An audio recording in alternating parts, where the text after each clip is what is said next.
കാണുമെന്ന് എനിക്ക് പേടിയുണ്ട്.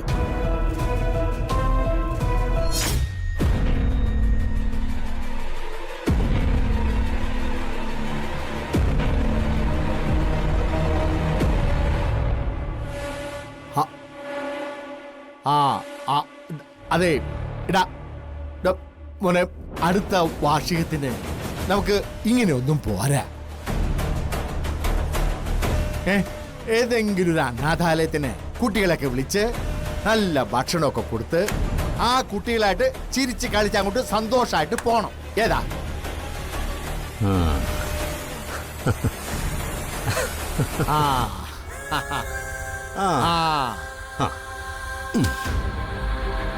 കറക്റ്റാ. ഹരിസാറേ, സാറ് ബെഡ്റൂം ഉണ്ടോ? ഓ, കുറച്ച് സമയത്തേക്ക് ഞാനൊന്ന് ബുദ്ധിമുട്ടിക്കുക. ഞാനത് ഒരുക്കിയിട്ട് ഉടനെ വരാം.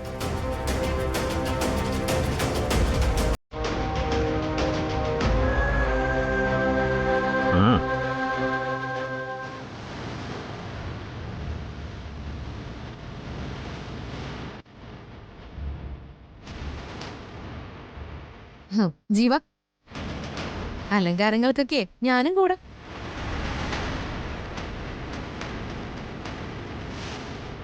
നമ്മൾ രണ്ടുപേരും തുല്യ ദുഃഖിതരല്ലേ?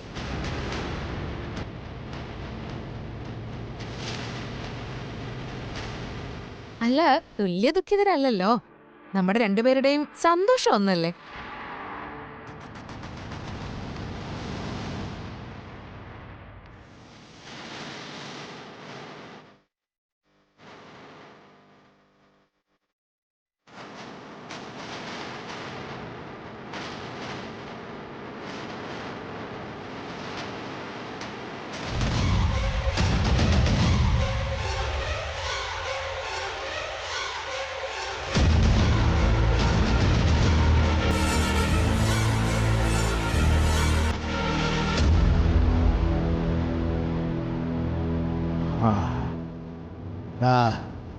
ഈ രണ്ടുപേരും വിശ്വസിക്കാൻ കൊള്ളുകയല്ല.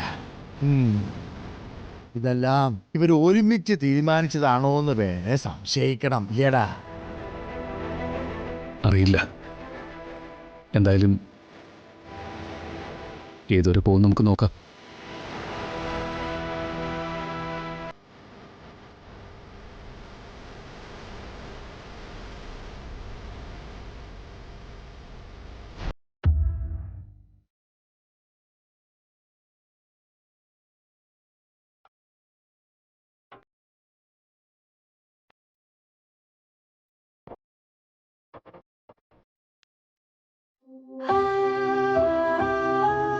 ഏട്ടൻ എന്തൊക്കെയാണ് അമ്മ ഈ കാണിച്ചു കൂട്ടുന്നേ? നിത്യേച്ചിരി വിവാഹം കഴിഞ്ഞു എന്നുള്ള കാര്യം ഇത്ര പെട്ടെന്ന് ഏട്ടൻ ഉൾക്കൊള്ളാൻ കഴിഞ്ഞു? വിവാഹം കഴിഞ്ഞിട്ട് 6 വർഷമായി നമ്മ പറഞ്ഞത് ഒരു കണക്കിന് നന്നായി. അതുകൊണ്ടാവും ഏട്ടൻ ഇത്ര ആഴത്തിൽ വിശ്വസിച്ചത്. അമ്മ, എനിക്കതിലെല്ലാം സന്ദേഹം ഇരിക്കമ്മ. ജീവൻ സാർക്കുള്ളിലുള്ള പക കെട്ടുപോകാതെ അവരെല്ലാം ഇത് വേണമെന്ന് കരുതി പണ്ണരുത് അമ്മ. ഇപ്പൊ ഹരിസാറിന്റെ വീട്ടിൽ നടക്കുന്നത് എല്ലാമേ പോയി. ജീവൻ സാർ ഇതെല്ലാം കരുതി കൂടി താൻ ചെയ്തത്. അമ്മ, ഇവരെ നമ്പിക്കൂടാതെ അമ്മ. ഏതോ ഒരു ആപത്ത് വരുന്ന മാതിരി തെരയുത്. എന്റെ ദൈവമേ,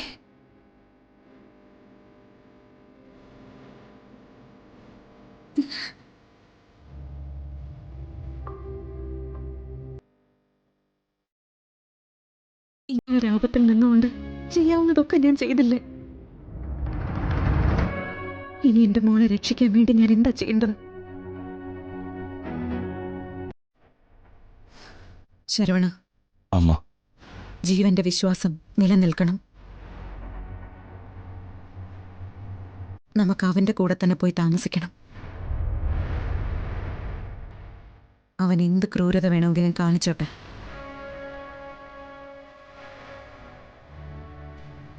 പക്ഷെ അവൻ നിത്യയുടെ ജീവിതത്തിൽ ഇനി ഉണ്ടാവാൻ പാടില്ല. അവളുടെ അച്ഛന് ഞാൻ കൊടുത്ത വാക്കാണത്. എനിക്കത് പാലിച്ചേ പറ്റൂ. അമ്മ പറയുന്ന എന്ത് വേണമെങ്കിലും ഞങ്ങൾ അനുസരിക്കാം. നമുക്ക് വേറെ തീരുമാനങ്ങളൊന്നും ഇല്ലല്ലോ. ஆமா அம்மா, ஜீவன் சார் எங்க கூப்பிட்டாலும் நமக்கு அங்க போய் സംസാരിക്കാം. അവര് എന്നെ വേണേലും பண்ணട്ടെ. എല്ലാം നിത്യാമേടത്തിന് വേണ്ടി തന്നെ.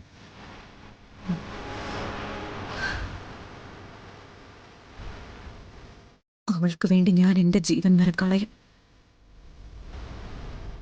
അവളെ ആരെങ്കിലും ദ്രോഹിക്കാൻ ശ്രമിച്ചാൽ അവരെ ഞാൻ കൊന്നുകളയും. അത് ഞാൻ എൻ്റെ മോൾക്ക് വേണ്ടി എടുത്തിരിക്കുന്ന തീരുമാനമാണ്.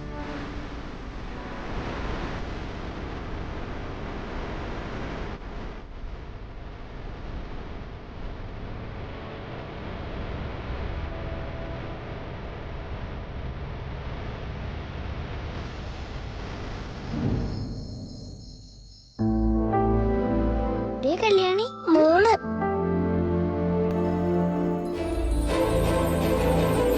കല്യാണി അടുത്ത ദിവസം ക്ലാസ്സിൽ പോകുമ്പോഴേ ഞാൻ എല്ലാവരോടും പറയും എനിക്ക് ഇനി അച്ഛനുണ്ടെന്ന്. അമ്മയുടെ കൈ പിടിച്ചിട്ടല്ലേ ഞാൻ ഈ സ്കൂളിൽ പോകുന്നത്. ഇനി മുതലേ പത്മ ടീച്ചറിന്റെ മോളെന്നല്ലേ എന്നെ വിളിക്കുക. കല്യാണി, അച്ഛനും അമ്മയ്ക്കും അപ്പൂപ്പനൊക്കെ എന്തോ ടെൻഷൻ ഉണ്ട്. നമ്മൾ ഒരിക്കലും അവരെ വിഷമിപ്പിക്കാൻ പാടില്ല. നമ്മൾ എന്തിനാ അവരെ വിഷമിപ്പിക്കുന്നത്? അച്ഛനെ അമ്മയെ നമുക്ക് ഒരുപാട് ഇഷ്ടമല്ലേ.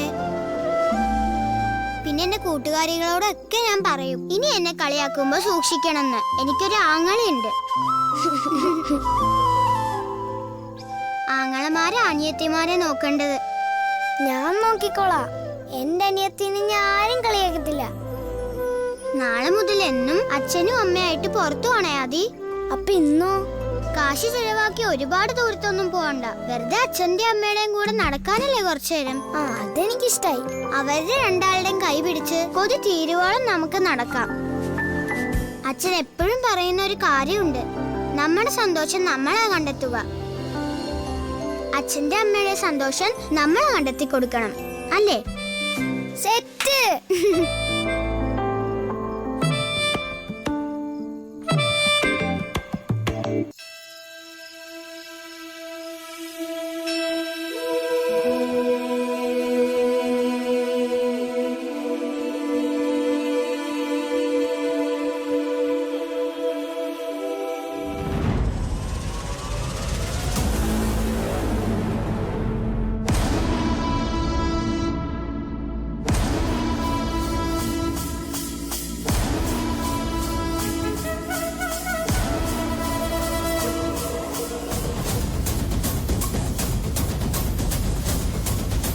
നിത്യ, ദാ പിടിക്ക്.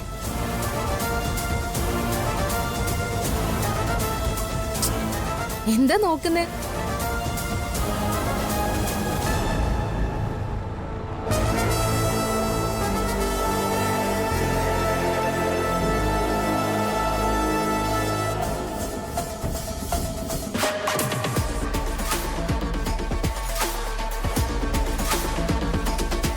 ഹരിസാറേ, മുറിയൊക്കെ അലങ്കരിച്ച് കഴിഞ്ഞു കേട്ടോ. എനിക്ക് ഉറങ്ങാൻ സമയമില്ല. വാ, ഇത് പിടിക്കേ. ഇന്ന് നിങ്ങളുടെ ആദ്യ രാത്രിയല്ലേ, ചടങ്ങുകളൊക്കെ അതുപോലെ തന്നെ നടക്കട്ടെ. വാ. വാ. പക്ഷേ എനിക്കുറങ്ങാൻ സമയമായി. നിങ്ങളെ രണ്ടുപേരെയും മണിയറയിലേക്ക് കയറ്റി വിട്ടിട്ട് വേണം എനിക്ക് പോവാൻ. മരുന്നൊക്കെ ഉള്ളതാണേ, കൃത്യസമയത്ത് ഉറങ്ങണം. ജീവൻ പൊയ്ക്കോ. ആ, ഞാൻ പറഞ്ഞില്ലേ, എൻ്റെ മനസ്സിൽ നിങ്ങളുടെ ജീവിതത്തെക്കുറിച്ച് ഒരു പൂർണ്ണ ചിത്രം കിട്ടണം. പ്ലീസ് വരൂ, വാ വാ.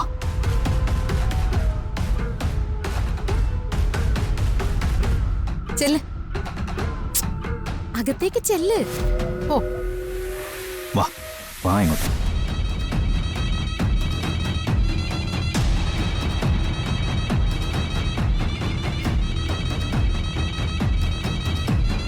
ചെല്ല് നിത്യ. ഇല്ല,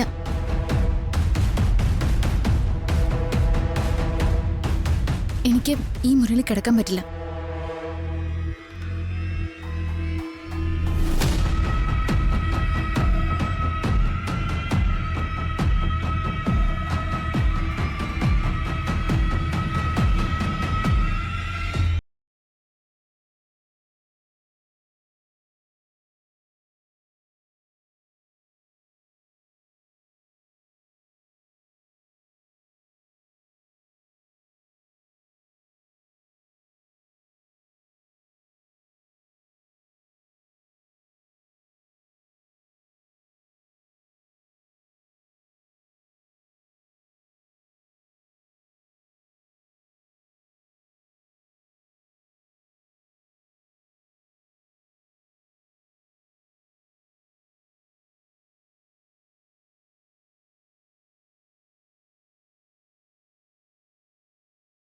ഞാൻ പറഞ്ഞുതരാം.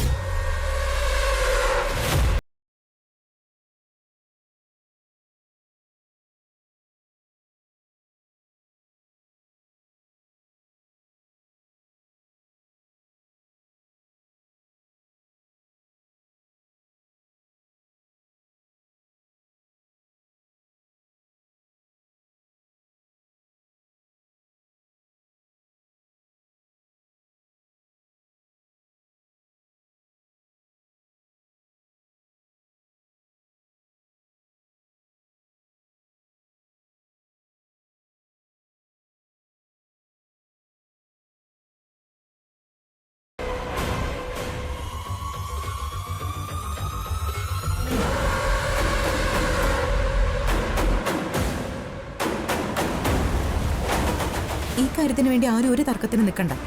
ഞാൻ പറഞ്ഞത് സത്യമാണ്. വ്രതം കഴിയട്ടെ. വ്രതം കഴിയട്ടെ അല്ലേ? അല്ലേ ഹരിസാറേ? Okay, good night. പൂർത്തിയാകാത്തൊരു രാത്രി മനസ്സിലിട്ട് എനിക്ക് ഉറങ്ങാല്ലേ? വരട്ടെ നിത്യേ.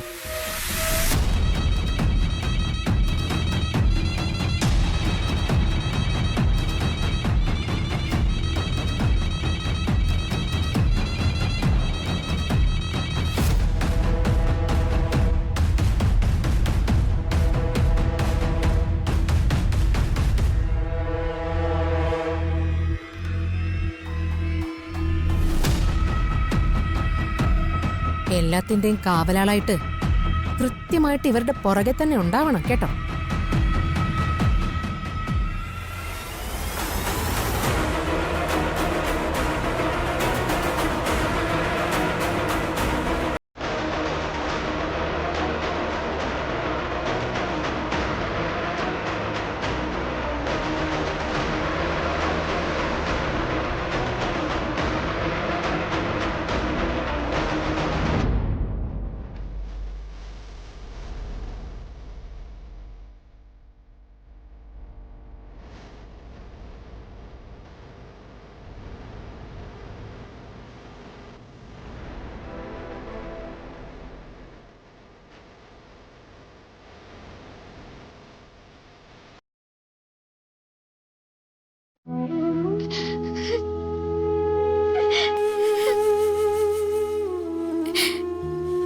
എന്നെ ഇങ്ങനെ പരീക്ഷിക്കരുത് അമ്മ.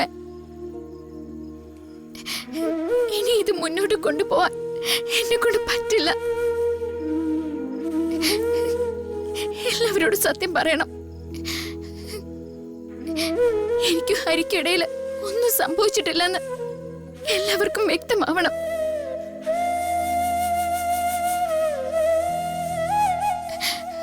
അത് കഴിഞ്ഞ് എനിക്ക് എന്ത് സംഭവിച്ചാലും അതെന്റെ വിധിയാണെന്ന് കരുതി ഞാൻ സമാധാനിച്ചോളാം.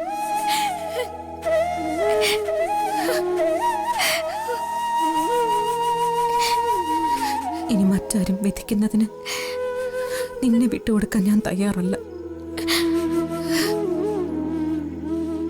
നിന്റെ കാര്യത്തിൽ ഞാനെടുത്ത തീരുമാനം ശരിയാണ്. അത് ഞാൻ തീരുമാനിച്ചതുപോലെ തന്നെ എനിക്ക് നടത്തണം.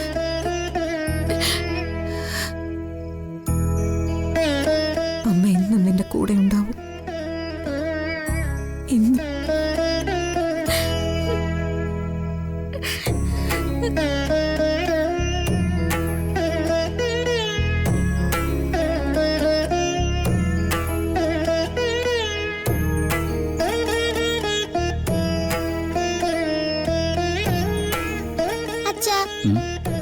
അച്ഛൻ എന്റെ എല്ലാ ആഗ്രഹവും സാധിച്ചു തന്നിട്ടുണ്ടോ?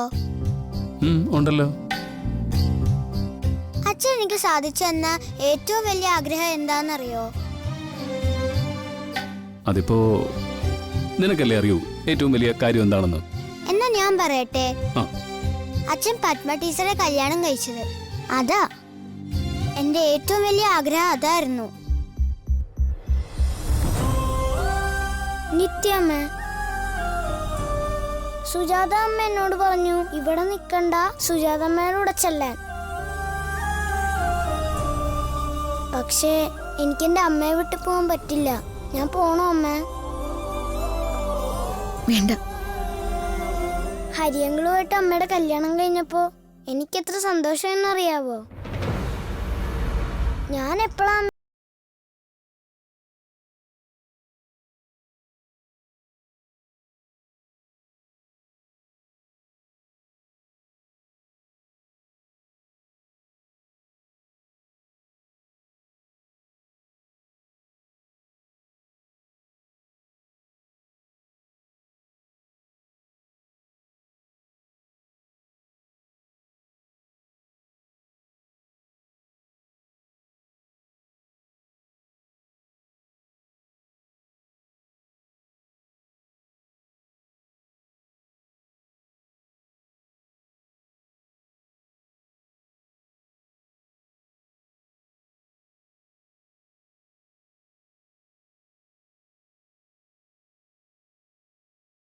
ഏത് കൊടുങ്കാട്ടി പോയാലും എനിക്കൊന്നും പറ്റില്ല. നീ അടങ്ങി കിടന്നേ. പാതിരാത്രിയിൽ ഓരോ ആഗ്രഹം കൊണ്ട് വന്നിരിക്കുന്നു. ഞാൻ ഈ സിനിമയിലൊക്കെ കണ്ടിട്ടുണ്ടല്ലോ, അച്ഛനും അമ്മയും മക്കളും കൂടെ പാതിരാത്രിയൊക്കെ നടക്കുന്നത്. അതൊക്കെ സിനിമയില്. ജീവിതത്തിൽ അതൊന്നും നടക്കില്ല മോനെ. ഇനി അമ്മയെ ബുദ്ധിമുട്ടിക്കാതെ മോനൊന്നുറങ്ങി. എന്നാ ശരി, ഗുഡ് നൈറ്റ്.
ഉയർത്തഴുകിടുവതിനാവോ ചിരിമഴയിലും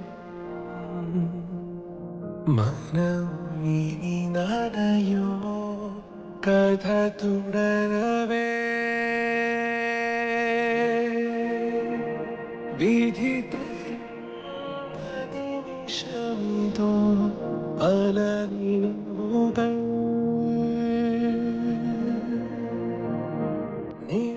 മനസ്സറിഞ്ഞ് പൂജിച്ചെടുത്ത താലി നിത്യയുടെ കഴുത്തിലുണ്ട്. പക്ഷേ ഒന്നിച്ചൊരു ജീവിതം ഇനിയും അകലെയാണ്. പാവ ഹരി, ആ മനുഷ്യന്റെ ജീവിതം ഇങ്ങനൊരവസ്ഥയിലൂടെ കടന്നു പോവാൻ ഞാനൊരു കാരണക്കാരിയായല്ലോ.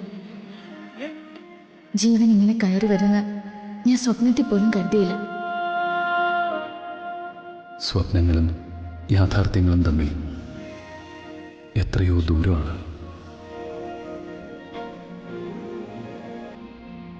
എൻ്റെ ദൈവമേ, ഏതാ തെറ്റ് ഏതാ ശരിയെന്ന് എനിക്ക് തിരിച്ചറിയാൻ പറ്റുന്നില്ലല്ലോ. എന്നെ വേദനിപ്പിച്ചാലും എൻ്റെ ചുറ്റുമുള്ളവർ വേദനിക്കാതെ കാത്തോളണ ഈശ്വര.